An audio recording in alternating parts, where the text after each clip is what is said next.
Okay, so one of our last topics to learn is something called mass percent. And we've actually already have done mass percent because we did mass percent, but we just did it in a different way. We did it with like the M&Ms earlier in the year. So we did a mass percent of a certain element in a compound or red M&Ms in a total sample. So it's nothing new. We're just going to look at it in a little bit different way. But mass percent is another way to look at concentration. So we're looking at the mass of the solute per the mass of the solution. So it's always the part of the whole over the whole. So we're looking for whatever the mass is of whatever our solute is, whatever we're dissolving, our sodium chloride, over the total mass, which is something that's a little bit different. So the question looks like this. A solution is prepared by mixing 1 gram of ethanol with 100 grams of water. Calculate the mass percent of ethanol in this solution. So mass percent is equal to the mass of the ethanol, and an abbreviation for ethanol is ETOH, over the total mass times 100, because it's a percent. So the mass of my ethanol is 1 gram. And the most common mistake is that people want to say, oh, over 100, but it's not. It's over the total mass, so I need to add both of these together. So over 101.0 grams times 100.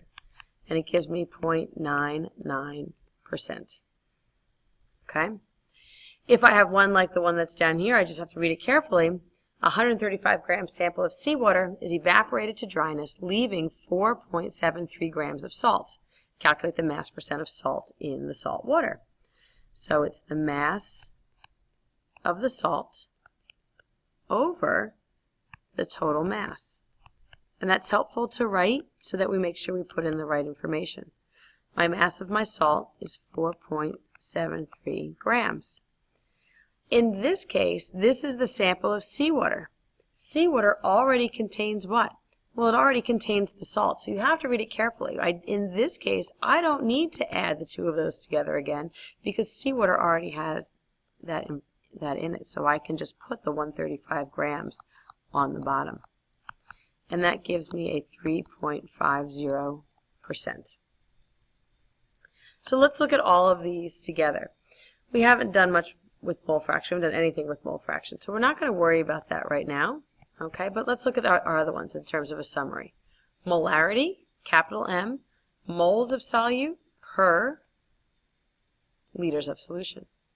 Mass, or weight percent, is the mass of the solute divided by the mass of the solution. Sometimes I like to make sure the word total is in there to help us remember.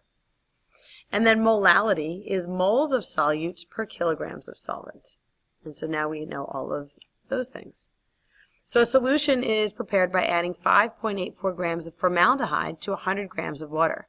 The final volume of the solution is 104. Calculate the molarity, the molality, and the mass percent.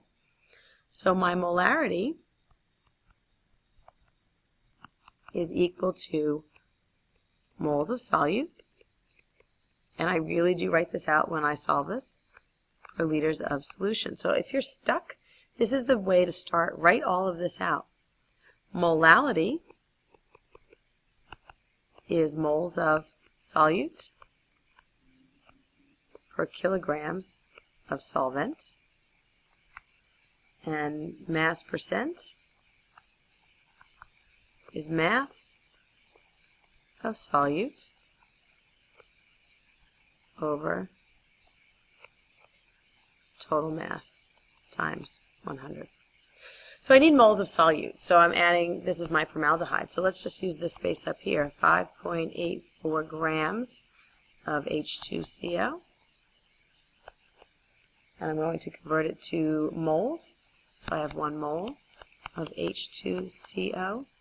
And I have 30.03 grams. And I end up with 0.194 moles of H2CO. All right, let's see where I can use that. Well, 0.194 moles.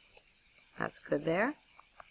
0.194 moles. That's good there. I need liters of solution, so let's take a look at this. I have 100 grams of water. The final volume of solution is 104 milliliters. So 0.104 liters. So that one's good and ready to go. I need kilograms of solvent.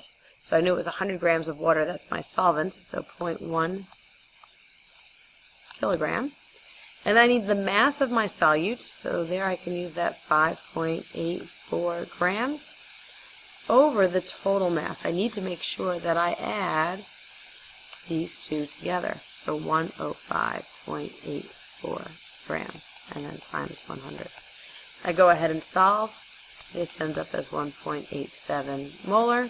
This ends up as 1.94 molal, and this ends up as 5.52%.